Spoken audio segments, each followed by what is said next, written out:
remember the moment like it just happened. The room wasn't even loud, but it felt like a bomb had gone off. Lily was standing in the middle of the living room, face flushed, hands clenched. Her voice shook when she screamed it. "You're not even my real dad." And just like that, the air left the room. Mark froze. Not dramatically, not angrily, he just went still. I watched his eyes, those kind, steady eyes, and I saw something I'll never forget. It wasn't anger. It wasn't shock. It was heartbreak. The kind that doesn't need yelling or broken things to make its presence known. He didn't look at Lily. He looked at me. And I felt my throat close up. He didn't say a word. He just nodded slowly. Like someone confirming a quiet fear they'd carried for years. And then he turned and walked out the front door. No slamming. No yelling. Just gone. And I stood there, frozen. My daughter looked at me, her eyes already wide with regret. "Mom, I didn't mean it. I was just mad. I didn't even know why I said that. But I did. I knew exactly why it hurt so much. I knew exactly why Mark didn't fight back.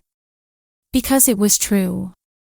And I had let it stay a secret for 15 years. He's not her biological father.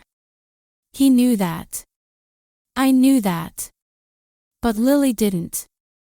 At least, she wasn't supposed to. I remember thinking I'd tell her one day. When she was older. When it made more sense. When I felt less ashamed. But the years kept passing. She called him Dad, clung to him as a toddler, made him Father's Day cards in crayon. And he never once made her feel like she was anything but his daughter. So I told myself, what she doesn't know won't hurt her. But I never asked what it would do to him. Not once. Now here we are. The house is silent. My daughter upstairs crying. My husband, God, I still call him that, probably questioning every moment he ever held her in his arms. And me.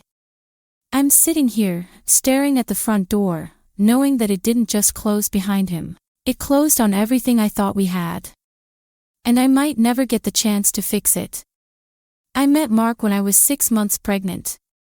Back then, I was a mess, emotionally drained, heartbroken, and terrified. Tyler, Lily's biological father, had left the moment I told him I was keeping the baby. No arguments. No tears. Just a cruel shrug and the words, "You're on your own." He didn't want to be a dad. He didn't want me. So I started over. Alone. Then. I met Mark. We were introduced through a friend. He worked in IT, the quiet type, observant, gentle, kind in a way I hadn't realized people still could be. Our first date wasn't some whirlwind romance. It was soft. Slow. Safe. I remember blurting out the pregnancy on our third meeting, trying to scare him off early. His response. "Okay. What's she craving?" He never ran. Not even when he felt awkward rubbing cocoa butter on my stomach at month 8. He came to every doctor's appointment. Held my hand through contractions. Cut the cord. He was there at the hospital, I've whispered to myself so many times. He chose her before she could even open her eyes. We named her Lily together. She called him Dada before she ever said Mama. We got married when Lily turned 2. It felt natural. Right. She was a flower girl in our backyard wedding, holding petals in one fist and his tie in the other.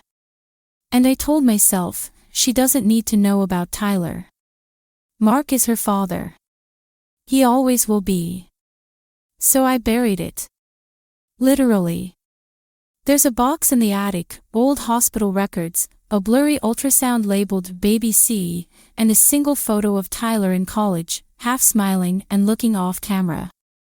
I should have thrown it out 100 times. But some part of me. I don't know. Maybe it was guilt. Maybe it was fear. Years passed. Mark raised her with patience I never had. He taught her to ride a bike. He stayed up helping with science projects. He worked overtime to get us into a better school district. And then she hit her teenage years. She started questioning everything. Pushing boundaries. Testing us. Testing him. I saw the way she snapped at him sometimes, like she wanted to hurt him but didn't even understand why. And I saw the way Mark would just take it. Quietly. Like maybe deep down, he believed he didn't have the right to fight back. Because maybe, without even meaning to, I'd spent 15 years building love on top of a lie. It started like every other teenage meltdown. Lily wanted to go to a party, a senior's birthday at some house 2 towns over. No parents. No curfew. Just everyone who matters would be there. Mark said no. Calmly, firmly, like he always did when she pushed. She pushed harder. Accused him of controlling her. Of not trusting her. Mark stayed steady. It's not about trust. It's about safety. You're 15. I'm not sending you to a stranger's house in another zip code just because everyone else is going. And then. She snapped. I watched it happen like slow motion, the twitch in her jaw, the tears welling up, the venom behind her voice that even she didn't see coming. You're not even my real dad. Stop pretending like you are. Silence. For a full 5 seconds, the world just stopped spinning. Mark didn't move. Didn't blink. His lips parted slightly, as if the wind had been knocked out of him. Then, in the quietest voice I'd ever heard from him, he asked, "Who told you that?" Lily, already crying now, shook her head. No one. I don't know. I always kind of felt it. You and Mom, you don't look at me the same. You look at me like I'm someone else's mistake. Her words gutted me. Mark turned to me. Not angrily. Not accusingly. Just, searching. His eyes were begging for something, reassurance, denial, truth. Anything. And I couldn't give it to him. I opened my mouth, then closed it. I was paralyzed. Because the truth wasn't just a fact anymore, it was a wrecking ball. So I said nothing. And Mark understood everything. He nodded once. A slow, sad nod. Then he reached for his keys on the table. No suitcase. No coat. Just his keys. I'll be back when I can. That was all he said. Lily screamed after him, saying she didn't mean it, that she was sorry, but he didn't turn around. The door clicked shut behind him. Not slammed, clicked. Soft. Final. And I stood there in that silence, knowing that this wasn't about what Lily said. It was about what I didn't. Because in that one moment, I lost the man who raised our daughter. Not to another woman. Not to some affair. But to a truth I'd buried for too long. Mark didn't come home that night. Or the next. He texted once, "I'm at a hotel. I need space." That was it. No, I love you. No, we'll talk. Just distance. I tried calling, but it rang until voicemail. I left messages, apologies, explanations, but none of it mattered if he wasn't ready to listen. Lily stayed in her room, the guilt settling into her bones. She barely ate. Barely spoke. On the 3rd day, she came downstairs, curled up on the couch, and whispered, "I didn't mean it. I just wanted to hurt him." I was mad, and it came out. I didn't think he'd actually leave. I looked at her, really looked at her. My daughter. 15 years of birthdays and scraped knees, father-daughter dances and late-night board games. And I realized I had given her everything except the truth. So I went to the attic. It had been years since I touched the box. Dust layered the lid like a warning. I sat cross-legged on the floor and opened it. Inside were Lily's hospital records, the sonogram photo, and the one picture of Tyler, young, smug, and already drifting away. Beneath it all was the last letter he ever sent. I'm not ready to be a dad. I'm sorry. Please don't contact me again. No warmth. No hope. Just an exit. I remember crying when I first read it, mourning a fantasy. But I held on to it, convinced one day Lily might need to see it. Turns out, the person who needed it was me. I thought I was protecting them both by keeping the secret. That if I wrapped our life in love and routine, it would be enough. But I wasn't shielding them. I was shielding myself, from shame, from discomfort, from confrontation. And it cost all of us. I walked downstairs, holding the letter like it weighed 1,000 pounds. Lily looked up with wide, tear-streaked eyes. I sat beside her. Took a breath. Mark may not be your biological father, but he chose you. Every single day. Even when I didn't deserve him. Even when you didn't know it. I handed her the letter. She read it silently, her lips pressed together, trembling. Then the tears came fast. He's my dad. I don't care about blood. She collapsed into my arms, sobbing. And for the first time, I held my daughter not as her protector, but as the one who finally told her the truth. 3 days after our talk, I opened the front door to find a small envelope on the porch. No knock. No footsteps. Just silence and his handwriting. It was addressed to me. I opened it with shaking hands. I loved you both. I still do. But I don't know if I can stay with someone who didn't trust me with the truth. It's not the biology that hurts, it's the silence. All I ever wanted was to be enough. And for 15 years, I thought I was. Now, I don't know what I am. I sank to the floor. But then I saw it, another envelope tucked behind the first one. Smaller. Addressed in the same careful handwriting. To Lily. I hesitated. Then I knocked on her bedroom door. She opened it, eyes red, cheeks still puffy. I handed her the envelope.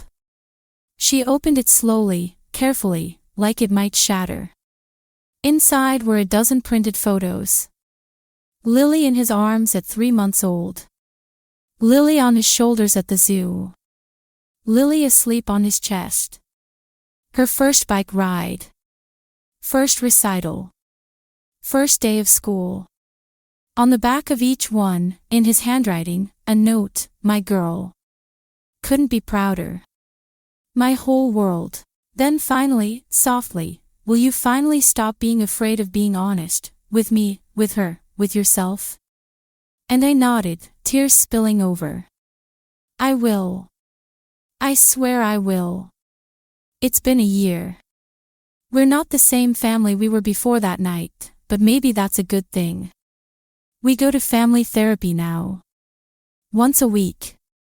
At first, it was tense, quiet sessions filled with long silences and held back tears. But over time, those silences turned into conversations. Honest ones. Hard ones. Mark moved back in after a few months. Not because everything was magically fixed, but because he saw that we were finally trying. Really trying. Lily changed, too. She's softer now. Still stubborn as ever, still a teenager, but something in her shifted. She says, thank you, more. She hugs more often. She calls him dad with more intention, like she's choosing the word every time she says it. And maybe that's what love really is. A choice. Mark didn't have to stay. He didn't have to forgive me. But he chose us. Again. And then, folded inside, a handwritten letter. She read it out loud, tears soaking the page. I may not have created you, Lily. But you're mine in every way that counts. I loved you before you could speak. I'll love you even if you never speak to me again. Be gentle with your mom. She made mistakes, but she gave me you. And I will always, always be your dad. She clutched the letter to her chest and sobbed. I couldn't watch her cry without doing something. Anything. So I called around until I found out where he was staying, his friend James's place. I drove there, heart pounding. When he opened the door, he looked tired. Like a man who hadn't slept in days. Please, I said, before he could speak. I made the worst mistake by staying quiet. I thought I was protecting everyone, but I was only protecting my own fear. The truth is, you were always her father. In every way that mattered. And you're still the love of my life. He didn't speak at first. Just studied me with those unreadable eyes. The same way he did 15 years ago in that hospital room. The same way he has, every day since. As for me, I've stopped pretending that silence is love. Because it's not. Love is uncomfortable sometimes. It's messy and raw and terrifying, but it doesn't grow in the dark. It needs honesty to survive. I used to think that telling Lily the truth would shatter everything. That admitting Tyler was her biological father would somehow erase Mark's place in her life. But it didn't. If anything, it made her realize just how much Mark mattered. How much he always had. We keep the box in the attic still, but it's not a secret anymore. Lily knows what's in it. She asked if she could add her own letter to it someday. For the future. For closure. I said yes. Because now, there's nothing left to hide. I didn't cheat. I didn't lie. But I let silence betray the people I loved most. And that betrayal left deeper wounds than I ever expected. But we're healing. And if there's one thing I've learned through all of this, it's this: some truths don't destroy things. Hiding them does. So now I try to live differently. I speak when it's hard. I apologize when I should. I tell the truth, even when my voice shakes. Because love deserves the truth. And maybe you, watching this, listening to my story, you've got a truth too. So I'll leave you with this: is there a truth you've been too afraid to say? And what might it cost you if you never do?